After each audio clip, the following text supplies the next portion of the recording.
So we have one more piece here that I'd like to present, and it's pretty, I think, pretty simple and yet pretty. It can be very powerful, and I'll contrast it a little bit with NLP. One of the things that those of you who study NLP know is that there's a presupposition, and it's holds true for Ericksonian hypnosis, which is that we have all the resources we need to meet whatever challenge we're facing.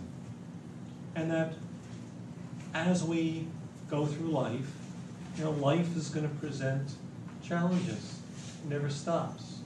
There's always more the challenges. It could be developmental challenges of learning language, of learning to walk, social challenges of learning to interact with other people, challenges of being able to figure out, given a problem to solve. So, or an interpersonal situation where there's people are disagreeing and how to handle that disagreement, how to resolve a conflict. So we say that, and in a way, part of the NLP model is taking on that belief that we do have within us the inner resources. Sometimes the resource we need for a particular problem may be confidence. Other time, the resource that we need may be inner peace. Some other time, the resource we need to deal with the problem may be self-acceptance or self-appreciation or a sense of feeling deserving. And that in a way, the resource can make a difference. Unfortunately, what often happens is we may have a challenge, and that challenge appears, and we haven't yet learned the resource. We haven't yet. So let's say the resource is being able to laugh at yourself and not take things so seriously. And maybe you need that resource, but you haven't learned it yet. So you're confronted with a situation where you don't know how to laugh at yourself. Or maybe a situation where you need a sense of confidence in your ability to learn, and you haven't learned that yet. So what we're going to look at now is you're going to get to pick a particular context. Now, a context could be, it'll be very specific. So the context could be making cold calls. That could be the context. Or the context could be meeting people for the first time when you're coming into a group.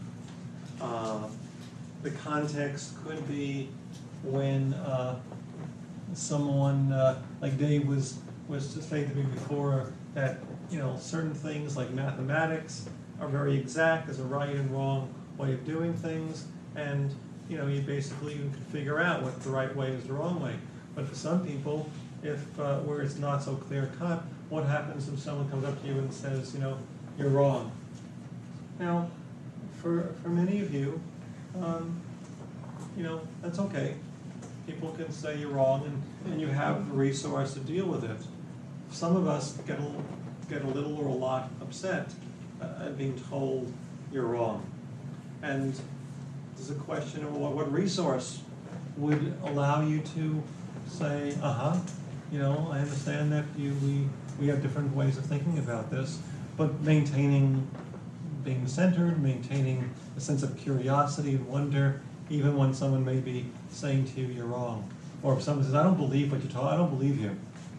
And what resource? So in NLP, we often think of okay, what's the resource? As I was saying, is it confidence? Is it a sense of humor? Is it being balanced? Is it compassion? Sometimes the resource may be, when we're being real self-critical, we need to be more compassionate with ourselves.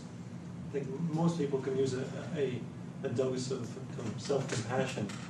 I think some people are quicker to be compassionate towards others than they are towards themselves. You know, it's like you're easier than others when it comes to yourself. It's like you don't give yourself a break. So, you know, giving yourself a break may be the resource. And what we're going to do here is, you're going to do this process of accessing a resource, but consciously, you may never even know what the resource is. So we're not really interested in the conscious mind's understanding of what the resource is.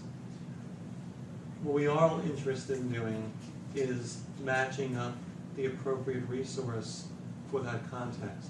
And I also want to point out that this is not necessarily, you know, therapy is often about finding a remedy. It's remedial. So you have this situation and you're looking for a remedy to fix or to support. Although I don't think that people are broken to start with, so I don't necessarily think that, you know, it's just a matter of finding the right resource and not necessarily fix anything. But we're going to ask the unconscious that you've gotten to spend some time hanging out and appreciating and understanding this week. We're going to ask the unconscious to provide a symbol that would actually help you access the resource that you need. Now, we were doing a lot of work with symbols. Today we were talking with the symbols of using the symbols of different parts. Yesterday, Rachel did some work with you, where you actually, the therapist or the hypnotist, the guide, was accessing symbols that came up to present to the subject, to the explorer. So today we're going to basically be letting the explorer come up with his or her own symbol. And and I started to say, so it may be considered remedial, or for many of you who may say, oh, I really don't have a problem meeting people, or let's say you don't have a problem presenting. Some people may be petrified to do a presentation in front of a group. Others, you can do it, you're fine, but maybe you want to enhance it.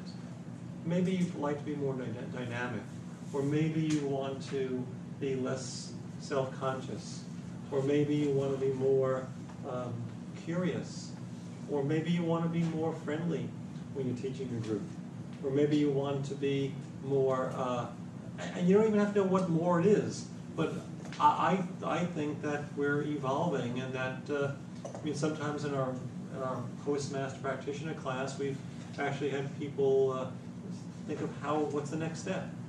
What would be the next step in presenting that would make it even more dynamic, that make it even more engaging in the group. So whether you're thinking of it in terms of problem or not, I'd like you to think of a situation, a context, as I mentioned, where you'd like to be more resourceful, where you'd like to have more access. It could be feeling more empowered, feeling stronger, feeling more flexible, being more engaged, feeling more alive.